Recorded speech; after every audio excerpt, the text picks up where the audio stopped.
Hindi tayo papayag na tapakan tayo ng kahit anong bansa at harap-harapan nilang sakupin kung ano ang atin. Lalaban tayo sa panghihimasok ng gobyerno ng China sa ating exclusive economic zone. There was a swarming of boats and ships at the Reed Bank and Recto Bank. This, my dear colleagues, is 80 nautical miles from Palawan and completely illogical. The closest mainland China, the mainland area of China, is 595 nautical miles away. Who can explain to me that this territory is their territory?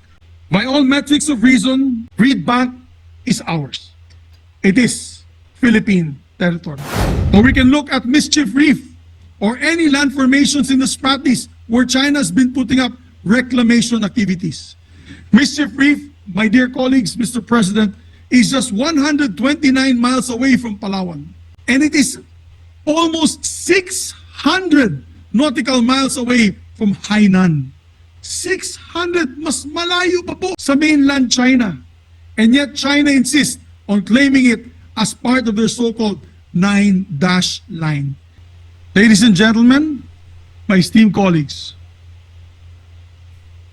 we'll just ask for a minute of silence from our colleagues in the back. May we ask the session in the rear to adjourn as former Senate President Soto and former Minority Leader Drilon would often request so that we can hear the beautiful voice of our Senate President. Only second to yours, especially when we do our karaoke sessions, Senator Angara. Okay. Thank you very much for that, Senator Angara, Mr. President. I stand here today, my dear colleagues, to sponsor resolution number 659, resolution of Senator Rizzo Ontiveros, to voice the sense of the Senate against the continued creeping invasion of the Chinese government on waters that have already been recognized by the Permanent Court of Arbitration to be part of our exclusive economic zone. The 2016 PCA ruling was a historic triumph for all of us. But it is a triumph that we have not been able to fully enjoy as our friends in China has disrespected it time and time again, and their Chinese militia vessels encroaching upon our territory and harassing our much smaller Coast Guard and Navy vessels. You can see the permanent bases that they already constructed within the territory. And by the way, these are all armed to the teeth with missile batteries. Worse yet, they have harassed even our hapless fisherfolk who are simply trying to make a living but have been intimidated into keeping their livelihood closer to our shores and away from the bountiful resources of our wider waters. Our neighbors bullying, Mr. President,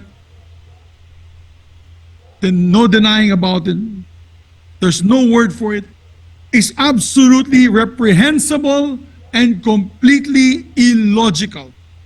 Let us take the Reed Bank, for instance. This was the news 2 weeks ago in every headlines. There was a swarming of boats and ships at the Reed Bank and Recto Bank. This, my dear colleagues, is 80 nautical miles from Palawan, and I will use a laser pointer. This is not the green laser pointer of the Chinese military Navy on us. This is just a red pointer to point out where Reed Bank is, 80 nautical miles from northern Palawan. On a clear day with a telescope, maybe with a binocular, looking out of San Vicente, Palawan, or even maybe the beautiful beaches of El Nido, you might be able to see the ships already coming close to our country, my dear colleagues. It is 80 nautical miles from the coast of Palawan, and why I say it is incomprehensible and completely illogical, the closest mainland China, the mainland area of China, is 595 nautical miles away. So please, Lord above, tell me, who can explain to me that this territory is their territory when it is that far? It is 5 times farther than our coastline. It is 595 miles from the coast of Hainan province. Even farther when you look at the mainland of China, just up here. By all metrics of reason, Reed Bank is ours. It is Philippine territory.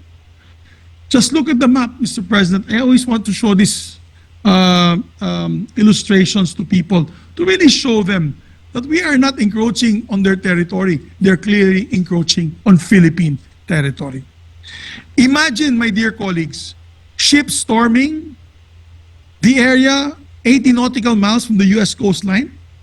My goodness. Imagine the whole Navy of the United States and Coast Guard would be up in arms and would follow pursuit operations. Or even 80 nautical miles from the Indian coastline. Or 80 nautical miles from the Russian coastline. They will never agree to that, Your Honors, no matter what side of the fence you're on. Given China's blatant disrespect of our waters, we are left with little choice but to once again seek the support and wisdom of the international community and impress upon the Chinese government our unwavering commitment to fighting for our sovereignty. Ayaw naman natin po ng gulo. Ayaw naman natin ng gera. Hindi naman natin kaya ang China. Malakas po sila, mas malakas po sila sa atin numerically and of course with their superior might. And the only recourse that we have is to take it to the international community. And Senator Rizzo Ontiveros is completely right. We will not simply watch them seize our islands from our waters. We must continue to seek the support and wisdom of the international community and impress upon the Chinese government our unwavering commitment to fighting for our sovereignty. We will not simply watch them seize our islands and our waters. We may not have as much military might as they do at this time, but we will do everything in our power to strengthen our support for our Coast Guard and Navy. And I've already, as a matter of fact, spoken to many of my colleagues that in this new budget coming up for the 2024 regular budget, that hopefully the Senate can insert more funds for our gray ships, white ships, and of course our armed forces. The Navy and Coast Guard need to be strengthened, and we will stand our ground through all means possible, Mr. President, such as what we are doing with this resolution, where we urge the Department of Foreign Affairs to sponsor a resolution before the United Nations General Assembly calling on our neighbor China to stop their harassment. Should we successfully pass a resolution before the UN General Assembly, we will in effect be solidifying international support for the sovereignty of the Philippines and putting pressure on our friends in China to keep their military and political activities outside our exclusive economic zone and continental shelf. Let me repeat, continental shelf.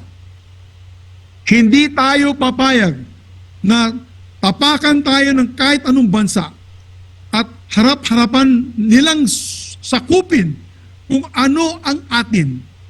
Lalaban tayo sa panghihimasok ng gobyerno ng China sa ating exclusive economic zone.